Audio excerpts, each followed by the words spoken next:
Hey y'all, welcome back to another Mobile Mansion Monday video. In today's video, we are going to be working our booties off on getting this porch stained. If you missed the last video, I'll have it linked down below. We worked really hard on this fireplace and got a lot of it done. And we also did a little odds and ends here and there, but our focus in the last video was the fireplace. It's still not finished, but it's closer to being finished than unfinished at this point, so I'll take it. Today we're going to work on staining the porch. We're going to use the October Brown, I believe it's called, by Valspar. It's my favorite porch stain color. I love it. I got the semi-transparent and I'm really a fan at how it turned out. So I'm getting the porch cleared off here so that we can get started.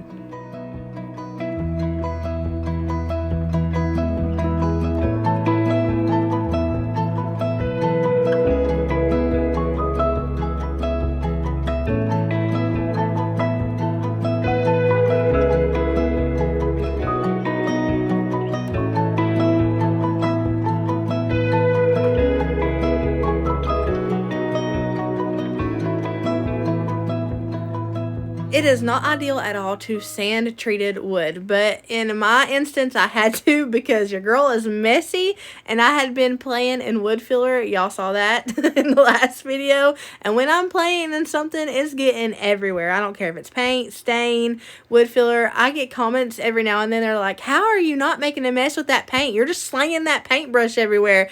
I am. The camera, I just have a really good camera. It's really good at making messy stuff look clean, which is why my house looks so much cleaner on camera than it does in person. It does a really good job at making stuff look clean. I just wish it made my teeth look white. If it made my teeth look white, I'd be fine. I'd be fine. So me staining this treated wood, there's a number of issues that can come from it. Obviously, you see how blotchy it's getting right now. That is because I'm virtually staining off that top part of the treatment right there. So that's not ideal, but I had to if I wanted it to last until next fall. And I definitely don't want to be doing this twice a year. Once a year is pushing it for me. This is a big old job staining this porch. I want to do it as less frequently as I possibly can get away with. So I had to go in and sand those spots that had the wood filler on it and the globs of paint on it and stuff so that I could get an even surface and the stain could go over it evenly. The good thing about it is I didn't have to sand down all of the stamps. You know how like on lumber it has the stamps that they stamp on it in the manufacturer place? I didn't have to sand those off because I do have a pretty dark stain. So if I'd had a lighter stain, I would have definitely had to sand those stamps down, but thankfully since my stain was so dark, I didn't have to. It also hid the blotchy parts that the sander created whenever I was sanding away the wood filler and stuff, so that was a win. If this is your first video you've ever seen of mine, you're probably wondering, what the heck did I just stumble upon? The algorithm has jokes today. I am on a journey to make my mobile home a mobile mansion, and I've already done it once. I have already done it. I came from a trailer park, and in that trailer park I had the cutest little single wide ever, and we turned that thing into a mobile mansion.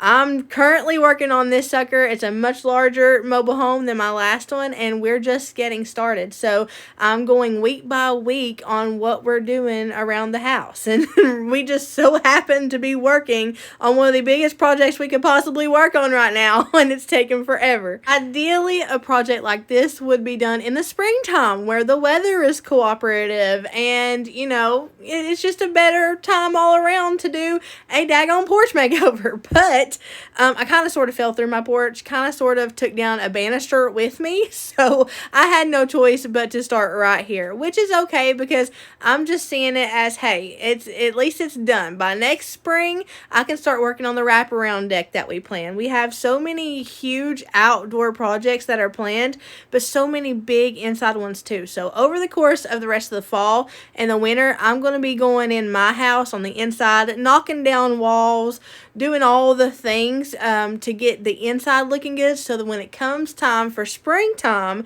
I can get back out here and start working on that dream wraparound deck that I'm wanting so badly. And if you think that the wraparound deck is really ambitious for us, you have no idea what I got up my sleeve.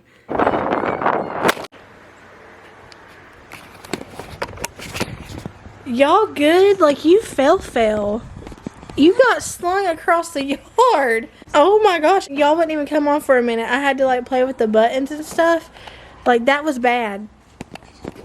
Listen, I got this camera secondhand, and it has been the toughest camera I've put it through so much, y'all, and it has been, you a good little camera. You a good little camera. I ain't putting y'all on a tripod because my tripod got slung. Y'all were all the way over there. The wind is bad, so I'm going to set y'all on the ground. Reasons like this is why it is better to do it in the springtime. I know the spring can be windy, but this fall is super windy, and we live up on a hill where wind is a really big thing up here that we're just now learning about, and you'll find out later in this video what I'm talking about. But it's very windy up on this hill on a normal day, let alone when a windstorm comes through East Tennessee. I might as well tie a string to my house and call it a kite, because I thought I was going to lose it the other day. So later in the spring is when I'm going to shoot to work on other outdoor projects. I'm definitely leaving the outdoor stuff in those months, in the spring and the summer. I'm not a very summer lady. Like, well, I mean, I'm a summer lady because I live through the summer, but I don't, and I like living through the summer, but I say I don't like living through the summer. I like living, period. But I sweat a lot is what I'm trying to say. I sweat a lot. I'm very well insulated, obviously. And boy, summer is rough on me. But I will take that over trying to stain a porch in the smack dab middle of fall with leaves flying everywhere. I had leaves permanently stuck to this porch that I had to peel off. I had dirt flying on the porch. I had all sorts of things going on that wouldn't be going on in another season, but it's going on right now. So once we get this part of my dream porch under our belts, then we're definitely moving inside for the seasons. Definitely moving. We're hibernating. Man, at the beginning of this video, I was so impressed with my vocabulary. Did y'all hear some of the words? You didn't see the words, but did you hear some of the words I was like saying? I was super proud while listening back to it, and now I'm just fumbling over every single word and adjective and conjunction that comes out of my mouth. And I don't know what happened. I've been playing Scrabble to try to get my vocabulary built up, and that sounds funny maybe, but I mean, it really does work. It really does work playing Scrabble. That's why I try to read a lot too, because I try to broaden my vocabulary, because on a normal day I talk to just children most of the day, and I have picked up their vocabulary. I literally tell all my friends all the time on here that I had the vocabulary of a 4-year-old little boy, and that is so true, and I'm trying to broaden that vocabulary, so I'm playing some massive Scrabble. Shane is beating me. Every single time that man beats me at Scrabble. I started with having hope that I was going to win a few games here and there,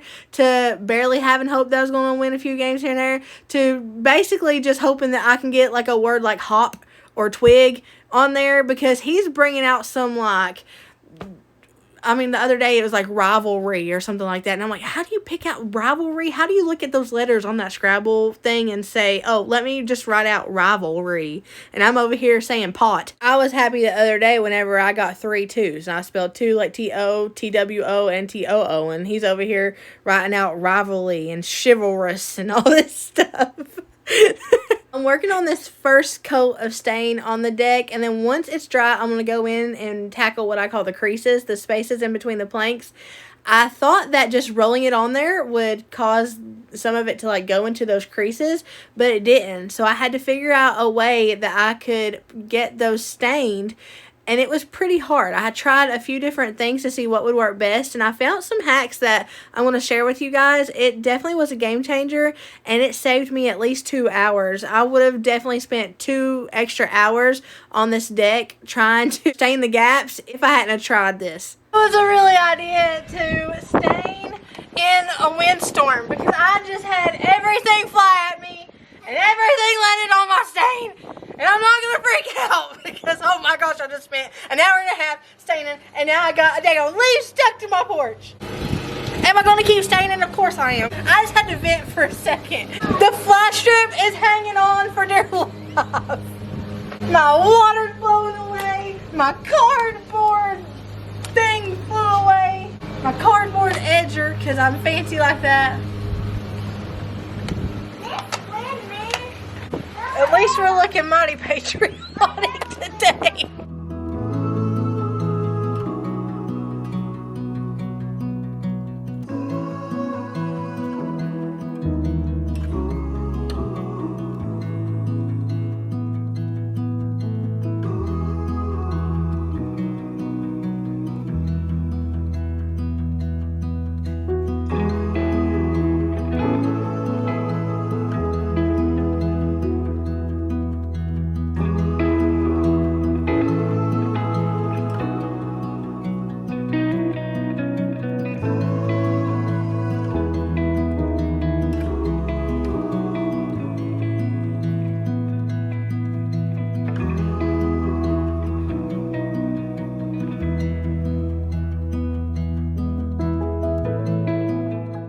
man, guys did not see me last night.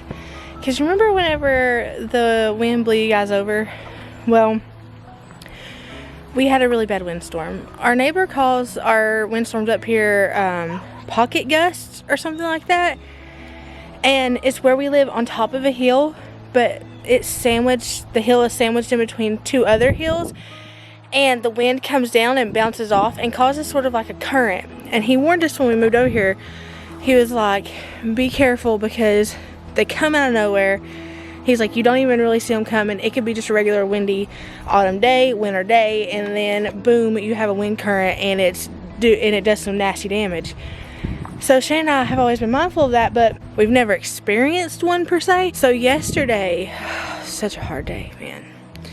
Yesterday, we were outside. I was working a lot on the porch and everything, so we had all the animals out here. I had the dogs out here and the kids out here, and we were working on the porch. Well, my chickens, they're considered adolescent teenagers now. They're in their ugly phase. I think they're adorable, but they're in their ugly phase, so they're able to be out more without being in the trough and stuff like that. That's for more so baby chickens. Whenever they're my chickens' age, they can be out, and it's good for them to like peck at the ground and stuff. So what I do is I put them in a little chicken run type thing. I put them in like a little chicken run, the thing that we use for the chicken run. And I usually cover one side with the tarp in case they want shade, and then I put their heater in there, their brooder in there, just in case that any of them want to go stand beside it. They had been in it all day because we had been outside all day. So yesterday it was very windy, but I was, we were out here supervising everything, and the dogs were fine. Binks and Tater, they're in their little puppy playpen, they were fine.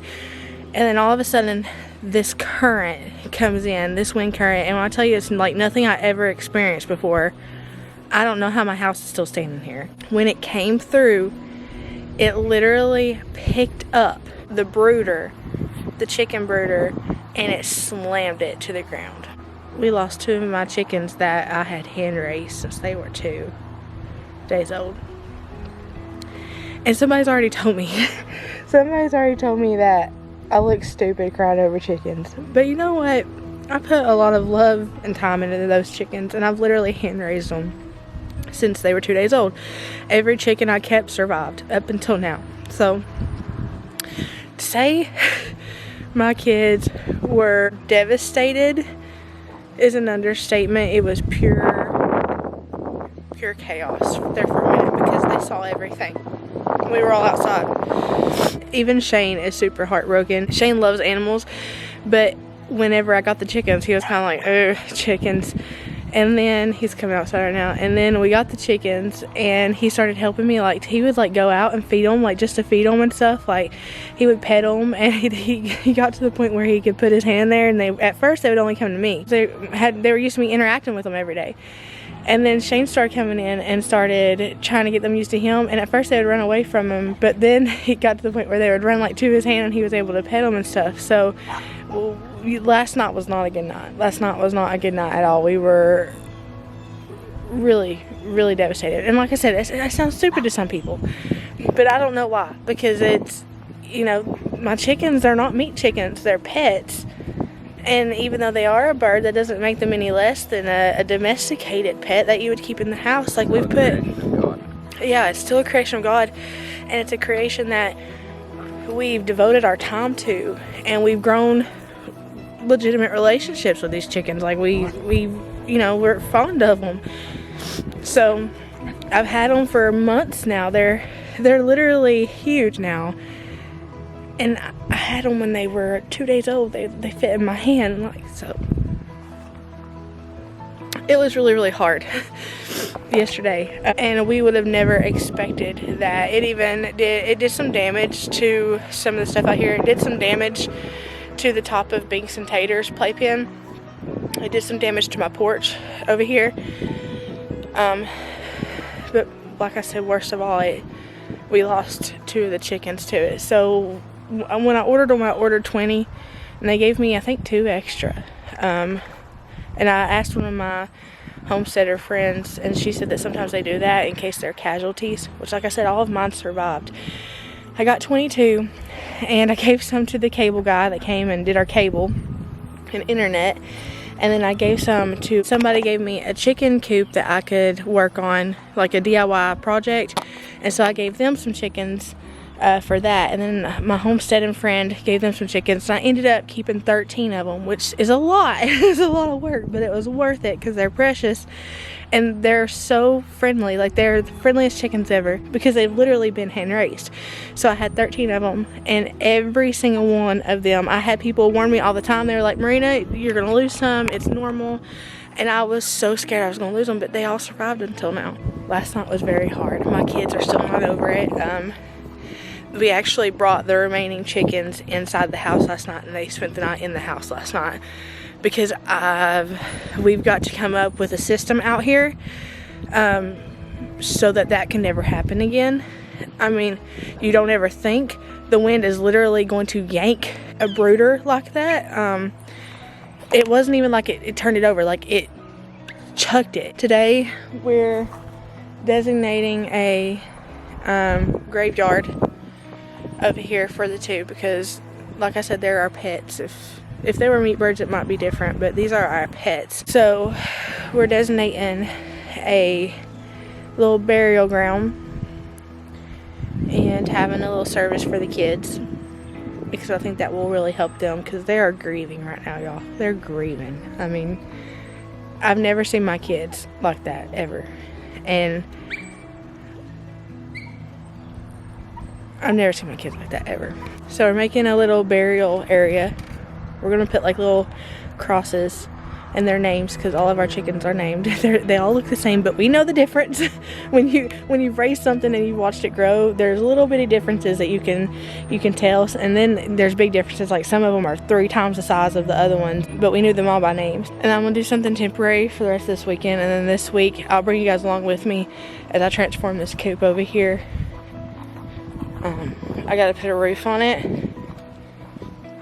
And it's got some work it needs to be done to it, but I'm pretty sure with this pile over here I'm going to show you guys, I'll be able to find something out of it and virtually do the project for free, like with nothing out of pocket. But if I do need to get something out of pocket, I will. I would just like to try it out of this pile first. Really all it needs is a roof and a new bottom because that's obviously a hazard right there. And then I think I'm gonna put laminate in it so it's easily cleaned out. And I have plenty of stuff to do with it. So I still had a couple weeks before I needed to get that chicken coop done because while they are adolescent chickens, they're not like full blown and they don't have all their adult feathers yet. So they can't really be outside a whole lot unless it's supervised and unless there's a brooder involved or it's warm outside or the sun's out or something. But since that happened last night, I'm gonna go ahead and get it done this week and just have it done early because it's gonna be a lot safer than our other options right now. And that's what we want. I can't afford to lose any more chickens. My heart can't afford to lose any more chickens. I don't care about my wallet. My heart can't afford to lose any more chickens. This is a part of owning animals and doing like a mini farm that I needed to prepare myself for, but I didn't know how to. And I needed to prepare my kids better than I did. And I just didn't know how to. And like I said, I know it sounds stupid to some people. I've been told already, it's just chickens. But it's not just chickens. It's not just chickens. Once I get done with this, I've got to finish some touches on the porch today while I have time because we've got nasty weather coming in tomorrow. It's cold out here. It feels like fall. It is absolutely fall right now.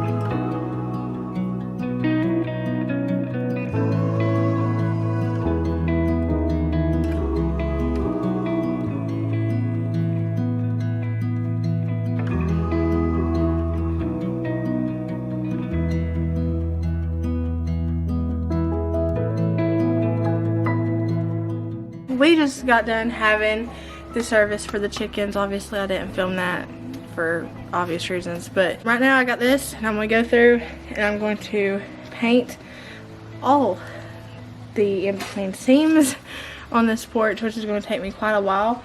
I might need to sand that first though. I think I am. I'm going to sand that first actually.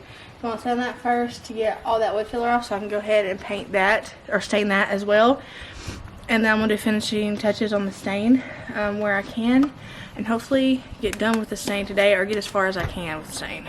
I originally put wood filler in these cracks right here so that it would look like one large thick farmhouse beam, and it turned out so good. It was treated wood, so you'll see like the blotchiness starts right here, and you can see it's definitely blotchy and it's not as seamless color wise, but because that stain is dark, it covered it right up, and I love the way that it turned out. It was like one thick big beam, and I love that.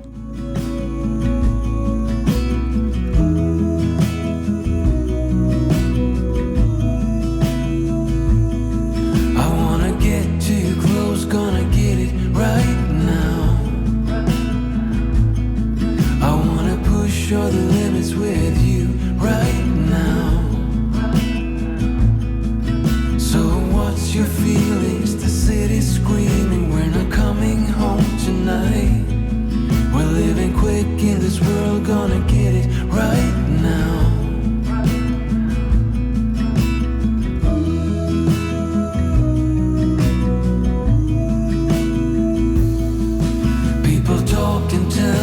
You wanna hear now,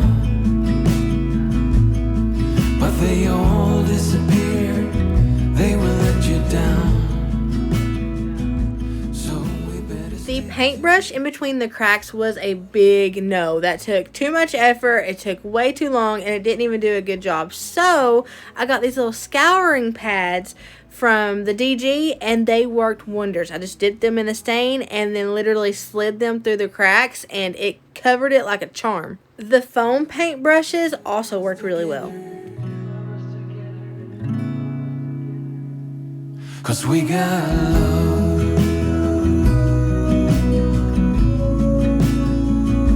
'Cause we got love.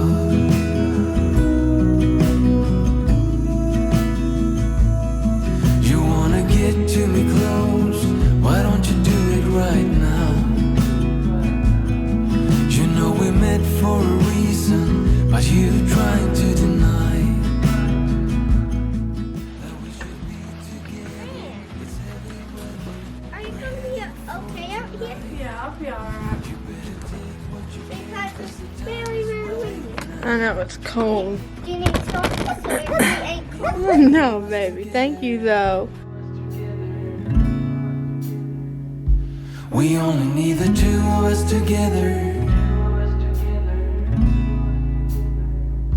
We only need the two of us together.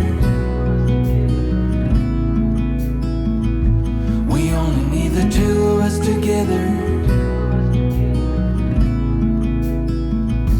'Cause we got love.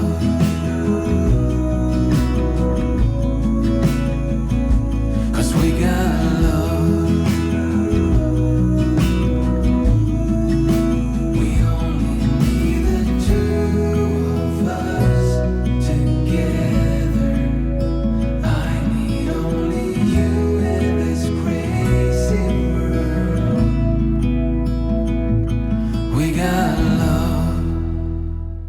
Shane went around with the fancy cardboard edger and he edged out all the paint, which thank goodness he did that because I hate doing that. Y'all, look how pretty. I am obsessed.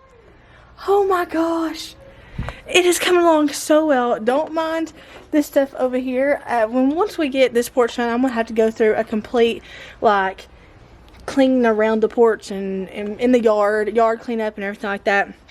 Everything's just been wild, but I had to hurry up and remove the stuff so we could hurry up and get this done because it's starting to rain right now, and it's going to rain for the next few days, and it's going to be freezing cold. Not really freezing, but like 30s at nighttime. So I had to make sure I got this done today, and I'm so glad that we did. We got it stained. I did 2 coats on this. I didn't want it that dark, but it's necessary because of the traction. We got kids, we got chickens, we got dogs, we got Shane, we got me. We definitely need it to be sealed and it to last us till at least next fall.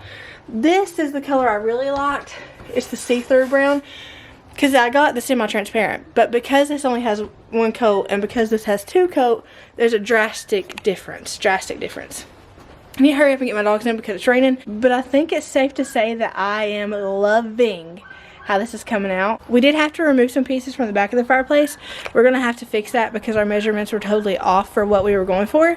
So we're definitely gonna have to fix that, but y'all, we're getting there. Like, we are getting so close. Like I said, we may take a break off of it next week depending on how the weather is, really. And depending on how the weather is, if it's okay weather and I can work through it, then we'll pick up with the porch. I'm betting you we're going to have to take a pause on this if the weather forecast is right, but that's okay. We'll just work on the inside. It needs to be worked on anyway. Thank y'all for hanging out with me. I hope y'all have a blessed morning, evening, night, whatever it is, wherever you're at. Know that I love you, but Jesus loves you so much more.